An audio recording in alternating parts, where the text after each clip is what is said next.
No, I've come out to the boat to get a few minutes' peace. Shh, don't tell anybody that's where I come to get away. While I'm here, though, I thought I might as well read you the next chapter.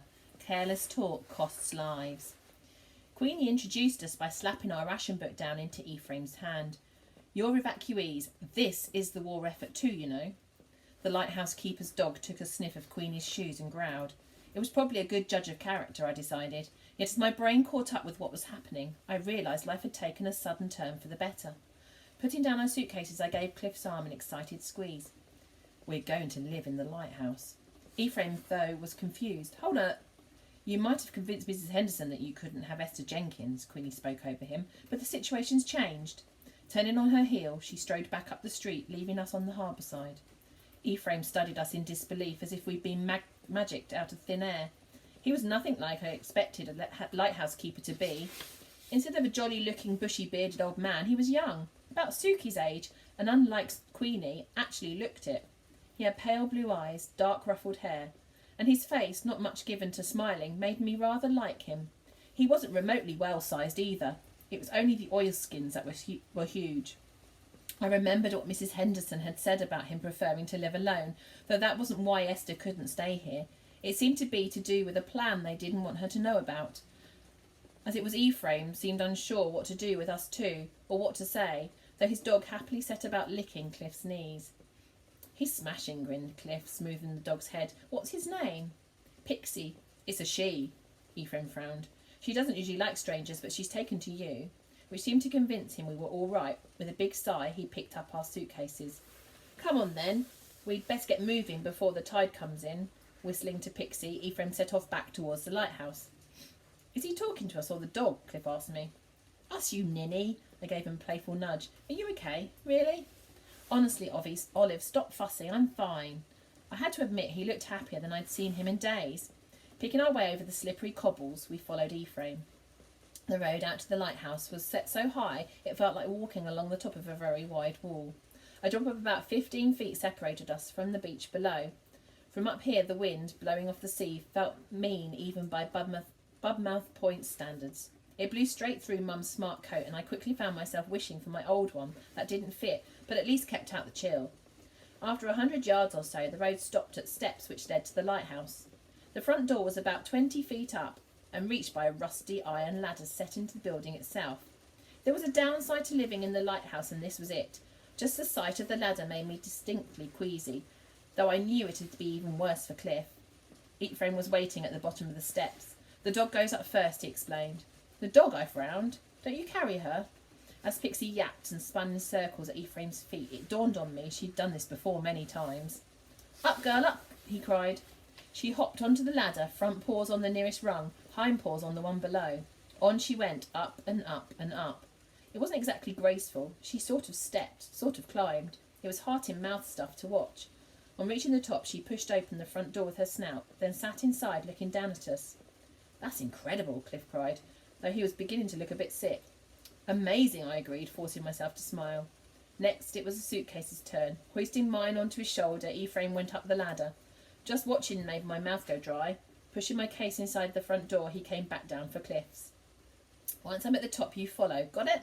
He said to me, settling the second suitcase on his shoulder. I nodded anxiously.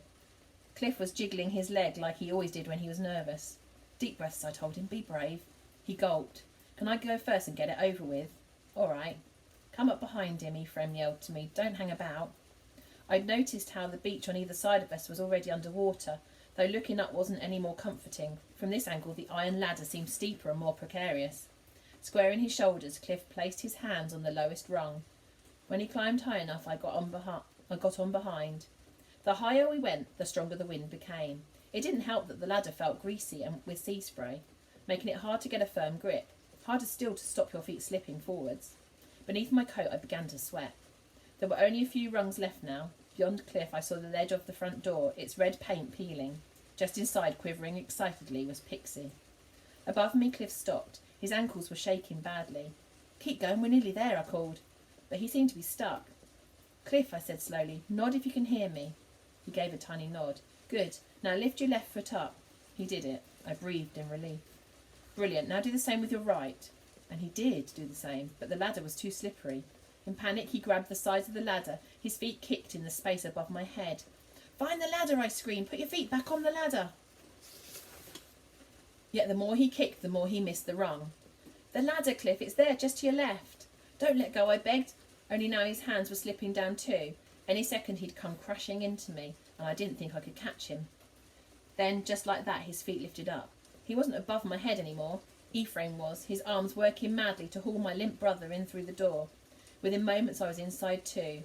I flopped down beside Cliff, too weak to fend off Pixie's muzzle as it nudged under my arm.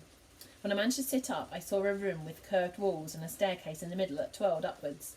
Hung about the place were fishing nets and fat coils of rope, and slumped against one such pile was Cliff, looking terribly relieved. On my hands and knees I crawled over to him. "You're going to have to practice that ladder," I told him, getting my breath back. "My heart won't stand it otherwise."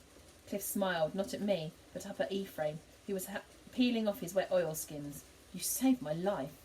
"'Tis only a ladder," Ephraim muttered shyly. "No one's ever fallen off, not even the dog." I wasn't sure I believed him, swallowing the lump in my throat. "Well, thanks awfully anyway." I think he blushed. "Right," he said, moving on quickly. "Let's get you both settled in." Passing us our suitcases, he hurried up the stairs. My legs still felt shaky.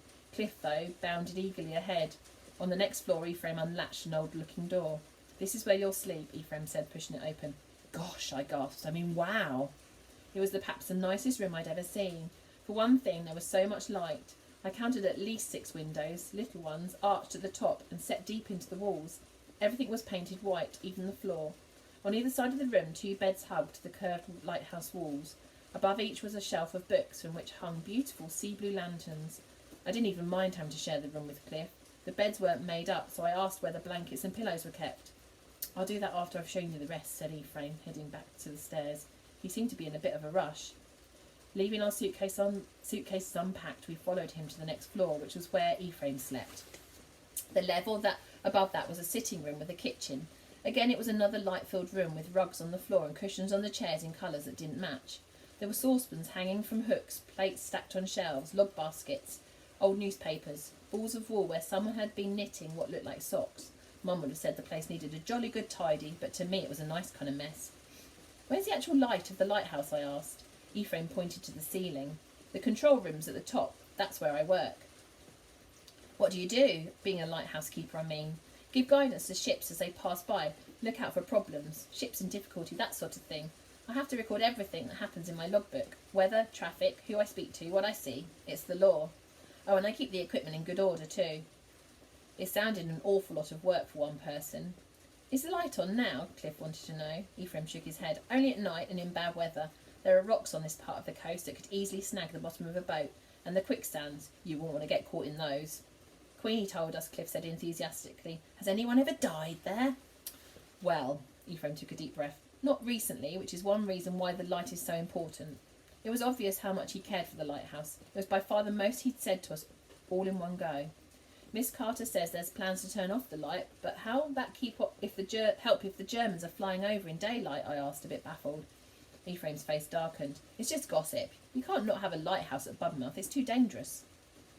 I thought German bombs were pretty risky too, though, judging by the look on Ephraim's face. I thought it best not to say so. He didn't speak much after that, nor did he offer to show us the top floor, yet unlike Queenie he realised that children ate and drank. Setting the table with cups and plates, he made us tea and toast, which we spread with a funny pink jam that he told us was made from crab apples. "Do they come from the sea?" asked Cliff, so seriously it made me snort. I don't think Ephraim got the joke. "Your lip needs cleaning," he said to Cliff after we'd eaten. With water from the kettle, he wiped the blood off my brother's face, and much to Cliff's disappointment, said he didn't need stitches. Getting up from the table, I began to collect our plates. It was best to start as we meant to go on and show Ephraim that we looked after ourselves. As lighthouse keeper, he had enough to do already. Ephraim leapt to his feet. "Leave the dishes." "Oh," I put the plates down. "Shall I make up our beds then, if you show me where the blankets are?" "I'll do that too," he said. Confused, I sat down again. I tried to explain. "At Queenie's I did her deliveries and Cliff worked." "There's nothing for you to help with here," Ephraim interrupted sharply. Now I was embarrassed. "Sorry, I didn't mean to. Just don't go touching anything that's not yours, all right?" "None of it's ours," Cliff replied. "So how can we?" It was a fair point. All I'd meant was that he should let us muck in. The jobs at Queenie's made us feel like we were contributing. Yet Ephraim was firm. You're both welcome here, but those are my rules. No snooping in cupboards, no listening in on conversations or going up to the lighthouse control room. Got it? Because there's a war room, I muttered, thinking of what Queenie had said, and careless talk costs lives. I'd heard that line a bit too often today. It was beginning to sound like an excuse. Queenie, I was sure, was up to something in her cellar. Something secret we weren't allowed to know about. And what was the real reason why Esther couldn't stay there, here?